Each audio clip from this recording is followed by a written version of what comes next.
J'avoue que j'aurais pu ne pas venir parce que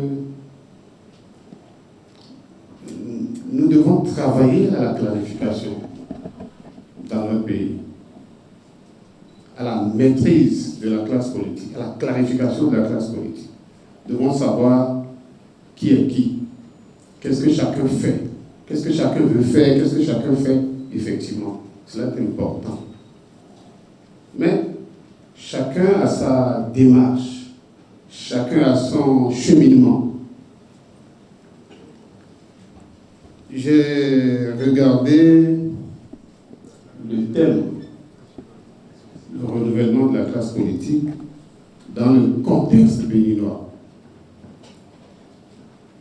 Et ça m'a renvoyé dans un passé pas très loin, mais pas si proche non plus. Parce que lorsque nous créions l'un des premiers partis au sein duquel j'ai milité, c'était exactement notre leitmotiv. Mais aujourd'hui, je constate, avec un peu d'amertume, avec un peu de regret, que ce combat que nous avons voulu faire, ce combat que nous avons fait, a certes permis de forger des hommes et des femmes qui se sont dévoués à la cause nationale, mais je pense que nous avons fait un combat inachevé. Car il ne s'agit pas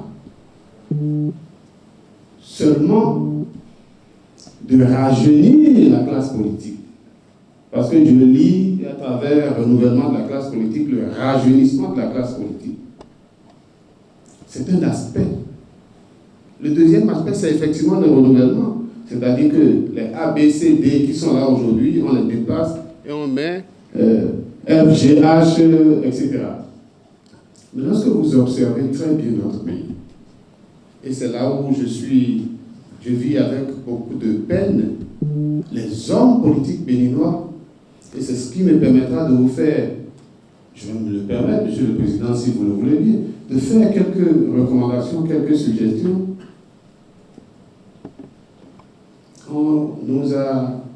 Mon frère nous a parlé tout à l'heure de métamorphose, c'est-à-dire le même corps qui change d'aspect.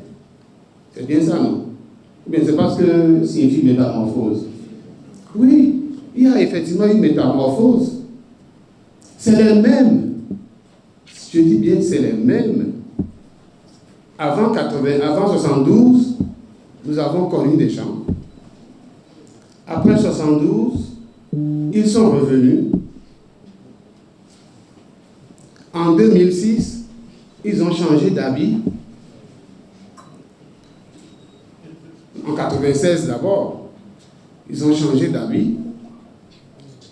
En 2006, ils se sont transformés encore. En 2016, c'est toujours les mêmes. La question est donc de savoir pourquoi l'action politique, pourquoi agit-on? Plutôt que les mêmes se transforment pour faire le contraire de ce qu'ils ont prôné hier. Ils sont dans un régime A, ils ont des convictions, ils passent au régime B,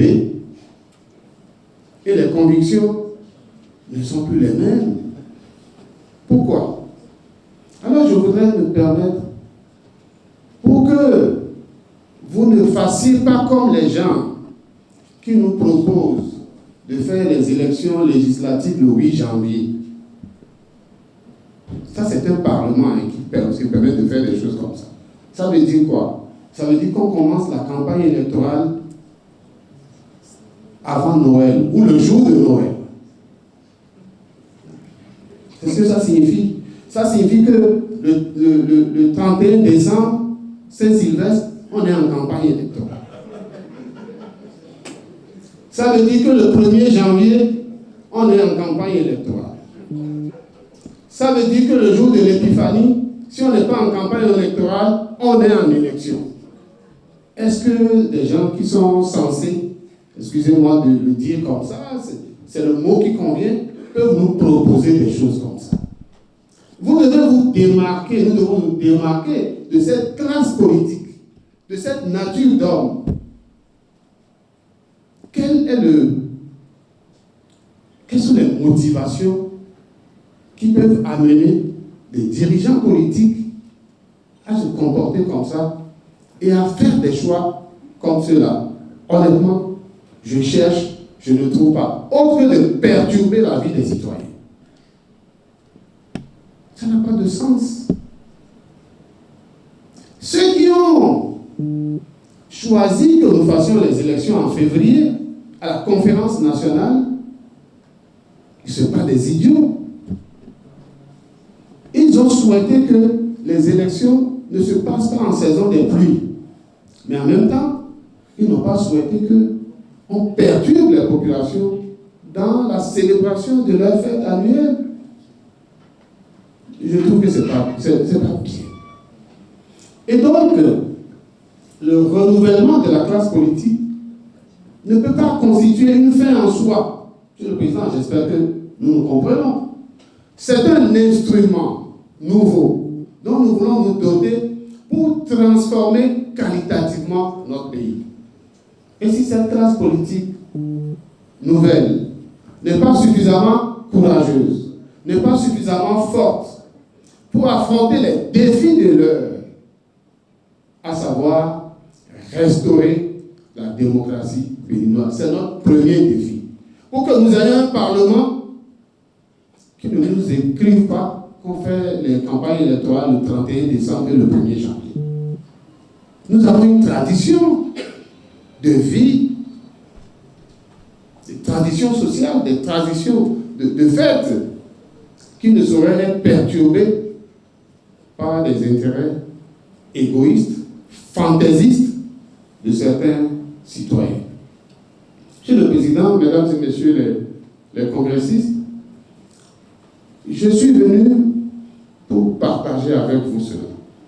Que la nouvelle force nationale, je souhaite qu'elle soit une force engagée, aux côtés de la vérité, aux côtés de la droiture, aux côtés de la justesse, aux côtés des intérêts des masses de nos populations. Et c'est pour cela que le combat pour la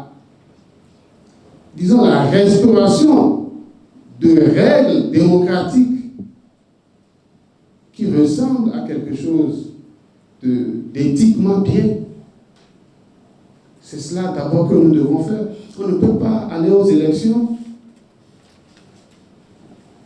pendant que les uns occupent tous les postes de vote, pendant que les autres ne sont pas présents. De tradition dans notre pays, les élections sont gérées par tous les protagonistes. Tu me surveilles, je te surveille. C'est notre principe que nous avons adopté. Et c'est ça qui a été à la base de la création de la Commission électorale nationale autonome. C'est ça qui a présidé au choix de toutes les formes de structures qui ont géré la confection de la liste électorale. C'est ça qui a présidé à la conférence nationale, à l'architecture de la Cour constitutionnelle. Le président de la République, chef de l'exécutif désigne, le Parlement désigne, et en principe, quand on dit le Parlement désigne, c'est qu'on se dit que le Parlement représente l'ensemble de la communauté.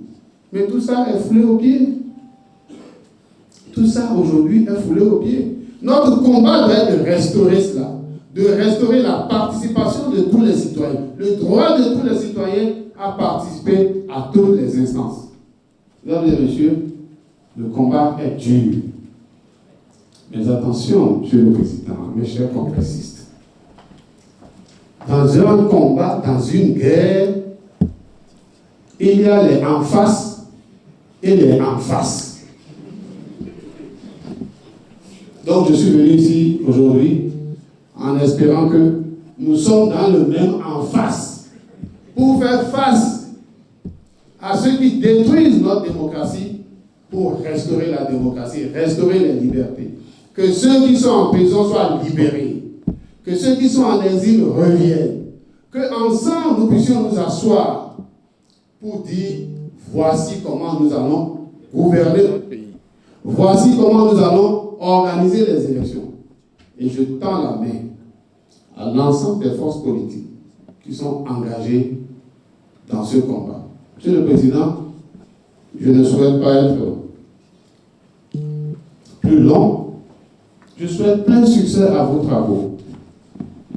Et je souhaite que les jeunes que vous êtes, que nous sommes, je ne sais plus si j'en suis un, que nous puissions utiliser toutes nos énergies pour redonner espoir à notre peuple, pour redonner l'envie aux Béninois d'être Béninois, de se sentir dans un pays de démocratie et dans un pays où l'on travaille ensemble, où chacun contribue à l'économie, où chacun contribue à ce que la cherté ambiante que nous observons, que l'on y mette un terme. Si nous laissons les gens, et c'est l'enjeu de 2023, si nous laissons au Parlement des gens qui autorisent les taxes de toutes sortes,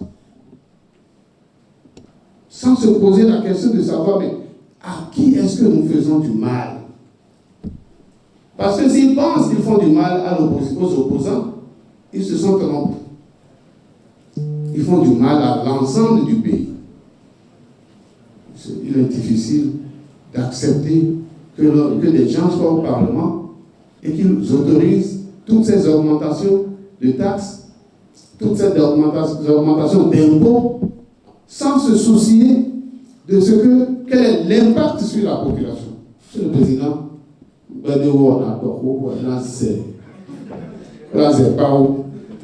c'est cela. Merci beaucoup. Plein succès à vos travaux.